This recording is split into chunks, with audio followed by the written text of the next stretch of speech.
కడుపు నిండా తింటాం, కంటార నిద్రపోవటం సుఖభోగం.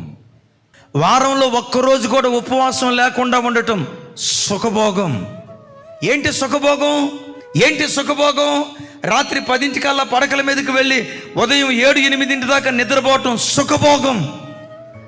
సుఖభోగాల్లో ప్రవర్తిస్తే ఏమైద్దయ్యా? లేఖనం ఏమంటుందో తెలుసా? సుఖభోగముల యందు ప్రవర్తించున్నది బ్రతికియుండియు చచ్చినది అయిపోతుంది. దైవజనమా, సుఖభోగాలు నీకు వాడుకైతే ఆధ్యాత్మిక జీవితంలో చస్తావు, జాగ్రత్త. కడుపు నిండా తిండి, కంటారా నిద్ర, శరీరాన్ని చంపుకోకుండా, పుస్తకాల దగ్గర కూర్చోకుండా సుఖభోగాలను పెంచి పోషిస్తూ ఉంటే నీ భవిష్యత్తు చచ్చిపోతుంది, జాగ్రత్త. నీ ఆధ్యాత్మిక జీవితం చచ్చిపోతుంది, జాగ్రత్త. నేనంట మనం చావకూడదు, మనం బ్రతకాలి, అనేకులకు బ్రతుకు తెరువును చూపించాలి.